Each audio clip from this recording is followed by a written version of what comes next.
welcome to FH Dating and our educational videos. Today we are going to talk about can we find love online? Before going straight to this subject, let's just have a perspective about what's around us and how that affects our lives. They call it sub-reality technology, the cloud, and as they say, humans will be connected to the cloud by 2030, creating superhumans with brains attached to the cloud. Well, that will be subhumans as thoughts and will be each time more imposed to you as the complete takeover of the human thought. Humans must merge with machinery in order to stay relevant in a world of increasingly advanced artificial intelligence. Speaking at the World Government Summit in Dubai, the Tesla and SpaceX CEO said humans are limited by the speed at which they transmit data. Musk proposed a high-bandwidth connection to the human brain would allow us to transmit digital info faster than our current fastest method, typing. Musk says an artificial general intelligence has the potential to make humans irrelevant. He sees integration with technology as a necessary step in order to avoid this. What is happening is we have been taken down the road step by step in a very coordinated way, which appears random, but it is not random. First, we have people addicted to technology they can hold, the notebooks, the smartphones, tablets, etc. Look at people around you. The rest of the world doesn't exist. Only the screen of the smartphone exists. We are each time more and more addicted to it and living in a virtual world. The next step has been to have technology on the body. The term we have now, wearables, as your smartwatches, your Bluetooth device or Google glasses, etc. You not only carry the technology, but you are also already wearing it all day long. And the next stage, of course, is the implantable technology, where technology is put inside the body. But I do believe that we still can and should find our life partner through the natural way of courtship, face-to-face and without any source of technology telling us what to do or not to do. Let's pay attention to some names connected to this virtuality, which one way or the other manipulates our thoughts and attitudes daily, affecting our reality. Google is a search engine. It's there to help you find what you want on the internet. Actually, it is much more than that. Let me share some thoughts about how I perceive it. Through algorithm codes and other methods, Google can manipulate any information they want to provide you with, since what to purchase till how should you think or vote even. Google is one of the prime drives of this transhumanist agenda to transform the human conditions and so control our free thoughts. If not, why would a supposedly search engine company work in partnership with an organization as DARPA, which is the technology development arm of the Pentagon?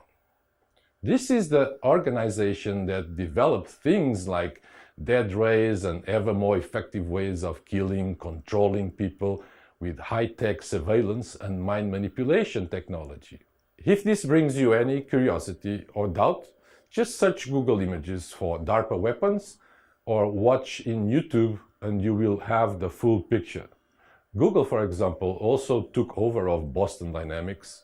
Boston Dynamics is one of the prime world companies engineering artificial intelligence and controlled robots for the United States military. And guess what? The Department of Defense is also funding it through DARPA organization. Facebook is just a social media platform, right? Actually is much more than that.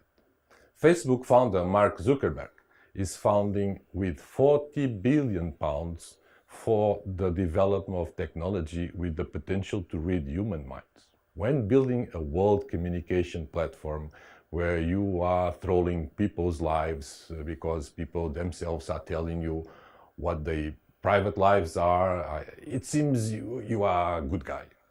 But then you get big enough and things powerful enough, then you will start to show what you were created and developed for, dictating what can and cannot be heard, publicly disapproving posts within our freedom of share information, or even kicking us out as a persona non grata. And to defend us from ourselves, there are no limits in expenses as much as £40 billion investment to try to read our minds. Let me share with you an interesting experience I had when attending to a conference with matchmakers where 3 Google Analytics technicians revealed us a very interesting facts. So almost 1 year ago in Cyprus, I was attending as a speaker IDIT conference. And among the people were there 3 Google men. And they said that, of course, we could not share the PowerPoint presentation. They didn't provide us, but the story was resumed for the focus on online dating. They explained to us how Google takes care about and collect this information. That's the bigger business, is the information. So they made an experience, you believe this, about they choose a woman in Ukraine and they choose a man in another country. And then what happened is that they, through the mobile phone, they know which mobile phone she has, they know which application she downloaded, which of the applications she used the most, they know what she eats because she orders online, they know if she is attending to a gym or not because she is enlisted on gym sites, and they can see the posts. So they can see everything, they can know where you are. And the funny, interesting thing is that they even knew that that girl was talking the most with another specific man. And they also have all the same information they have about her, they have about him. And then at the end, they explain that we do this because we are gathering information and then we can sell to both parts products that have to be as a complement of the needs of each person. But wait a second, they say that we even know these two are having a relationship. And that moment was really a sound, profound silence. How you know? And it's simple, they explain.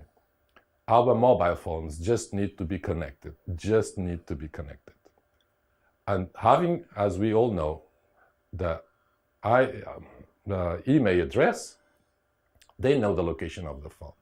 So they say to us, obviously we know because the 2 phones, hers and his, spend nights on the same perimeter area. So this is what expects us. This is what we should not go through. What the mainstream media give us is a pack of manipulative half-lies to prevent us from seeing what is really going on. We get so caught in the visual world that we can see that we forget that the real world is in the unseen. If you do not promote your awareness, your perception of reality will be highly reduced.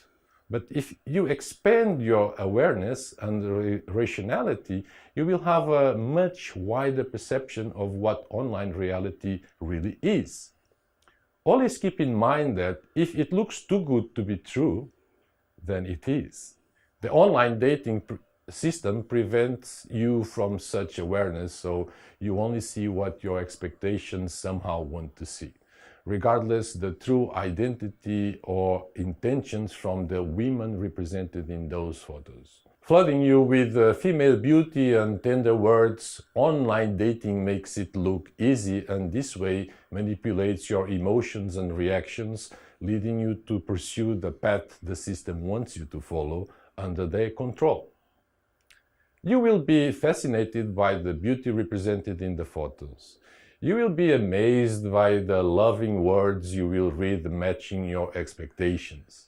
Your doubts about age gap will be vanished throughout the conversation. The interest that those beautiful young ladies online will express about you will exalt your ego. They will write you loving letters and you will reply back flattered with emotions, but you pay for that. You will send them your photos and will receive back their exclusive private photos, but you pay for that. You will have video chats with them, though not listen to their voices because they cannot speak English. So who is typing? And you are paying for that. You have phone calls, though not seeing their faces, and so not sure with whom you are talking with. And you will still keep on paying for that. Showing your sincerity, you will present them with gifts on holidays or birthday, as you were hinted to do, because you were told about their unfortunate and difficult life. You may even help them financially because she is your lady. You never met her in real life, but she is already your lady? How after a couple of expensive months in virtual communication is possible to believe that exists a relationship? Let me share with you some facts about online dating communication.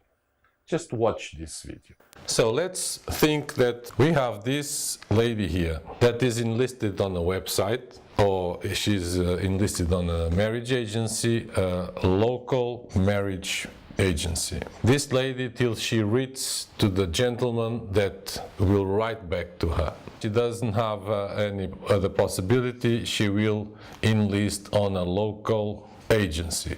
This local agency that also doesn't have a website, but she have at least the capacity to make this profile appear somehow for you to see it. It will for sure post this lady on one major dating online website. But not only on one, obviously, it will happen to another major one, and it will put at least on the third one. Now I put a question. These three websites that we see here are worldwide, and we all have access to them. Let's figure a reasonable, very modest number about the quantity of men that will feel motivated to write to this young lady with this excellent profile and pictures. Let's say that 10 men will feel impelled to write to this lady here on one city in Ukraine. Let's keep the same number, and let's say that in each major website 10 gentlemen decided to write to this lady. So this means that when these men write through this major website, the website same way will forward back to the local agency that posted originally this girl. We have 30 letters that arrive to this particular lady. Now I put another question. Do you think that this lady has physical capacity, motivation to write in 1 week? That is the time that we are saying that these 10 letters happen. Will this lady write 30 letters in 1 week? How long that take? Let's suppose that we can write a nice letter in half an hour.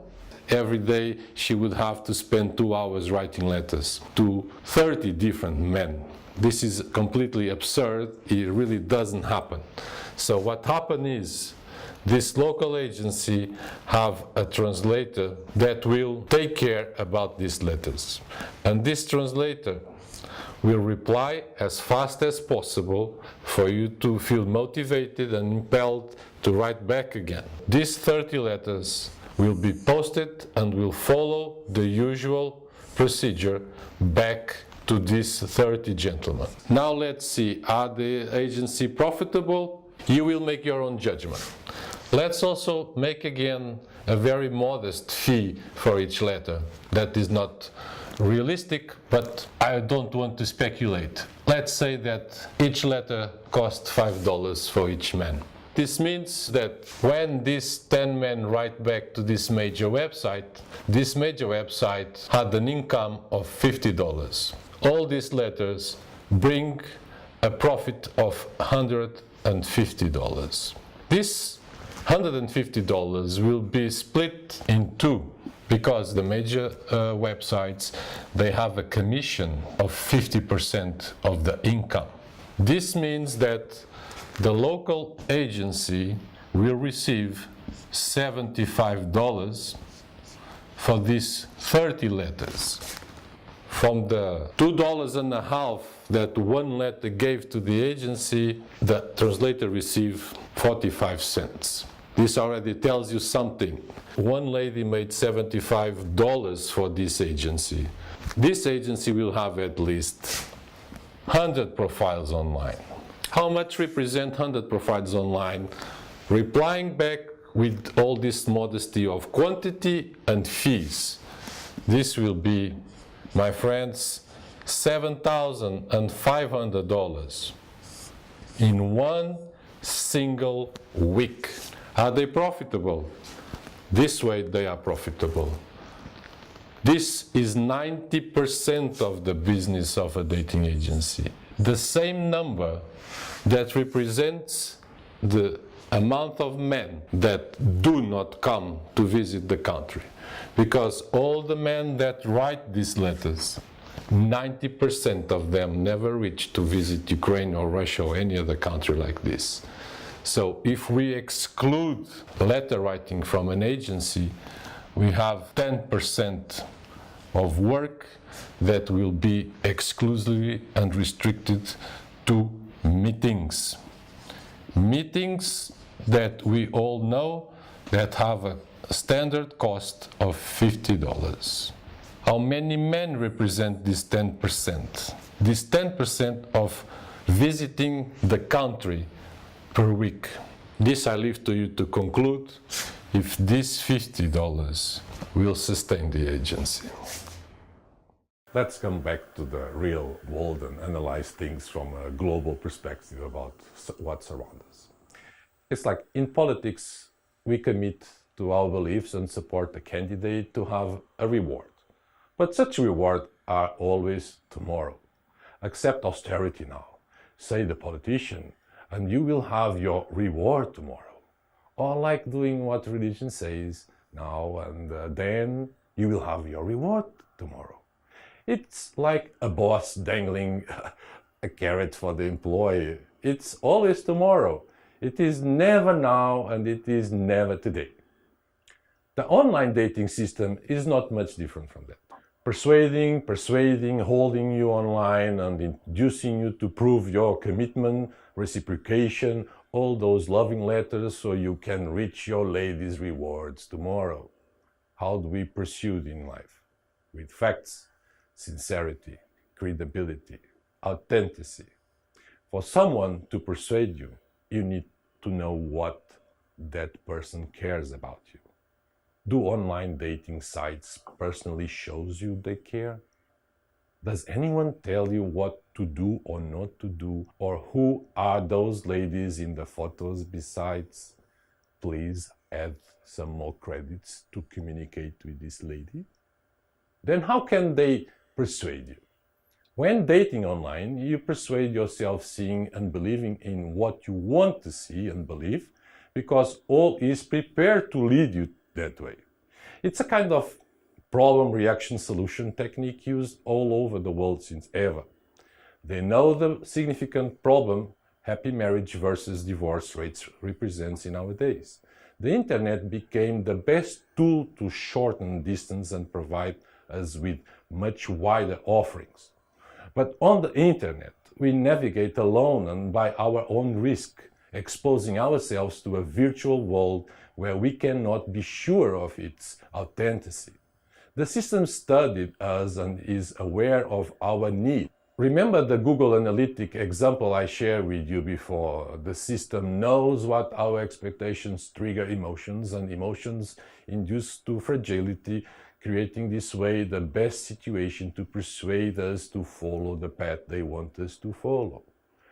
Promptly, the system proposes us gorgeous women in exchange for an apparently small fee.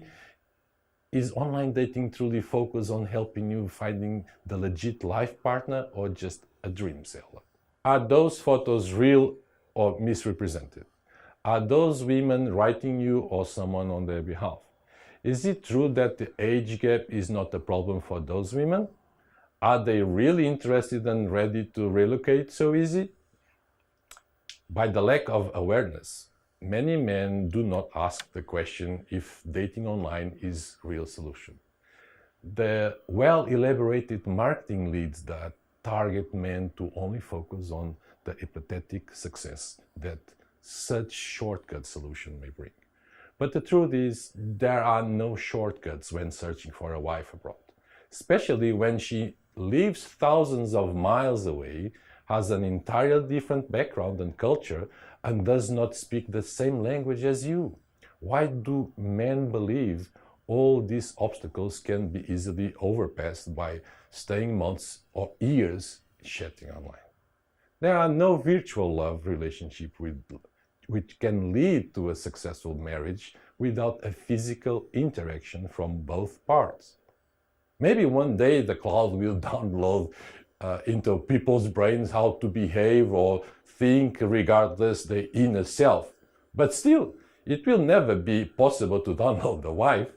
Get out from that web trap and go meet her in the real life. If not used wisely, the internet can be addictive and dangerous. Some guys play online games, others just post all their personal lives, others live virtual relationships and even get engaged to online photos.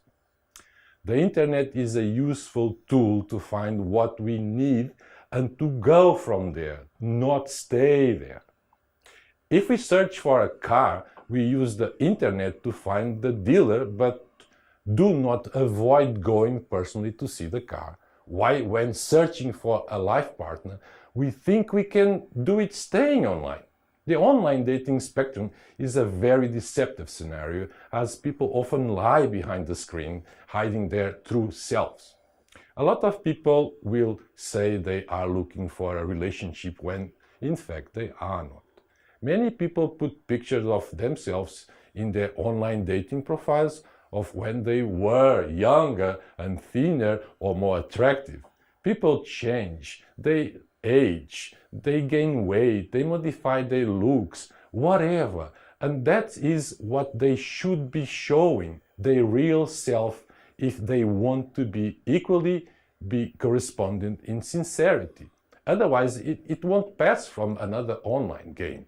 There are those dating online who say they are single but are not.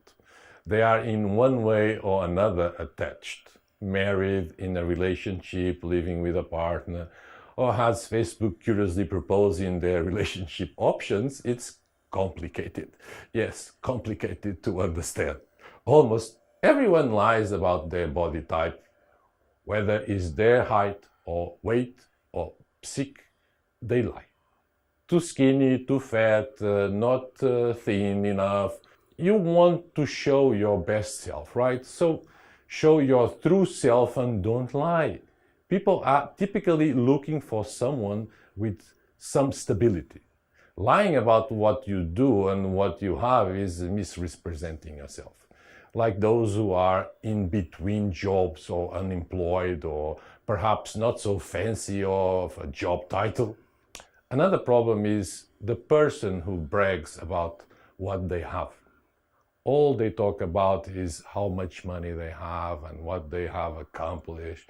No one needs to hear that. I mean, what are you trying to prove exactly? Do you want to be chosen by what you have or through who you represent as a man? Then, do not call the women scammers, because you started corrupting their opinion about you since very beginning.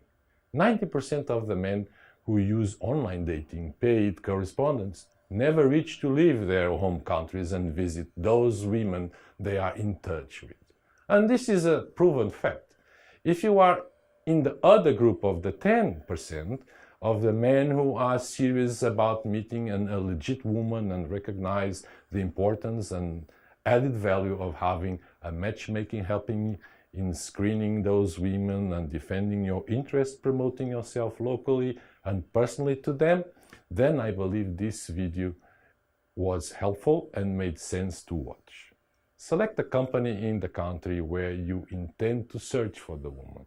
Contact them directly by Skype and check to see if they can provide the human resources you need and guarantee the women's legitimacy and facilitate your communication and support you comprehending the culture and the language barriers.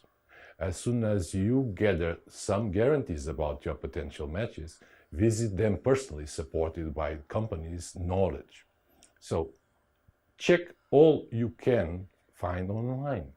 Do you know that, statistically, what is more important on first date is 30% the personality, 23% smile and looks, and then 14% is the sense of humor. Not to mention the charm, elegance, behavior, affection, or above all, chemistry and body language. Can you find all those determinant characteristics in online? You cannot. Get out from your comfort zone, identify all those characteristics personally, and then yes, you can say you have a relationship. If your plan is not to order a wife from the Boston Dynamics, do use the internet to find who can help you go from there, but do not stay there. Face to face always was and always will be the right way.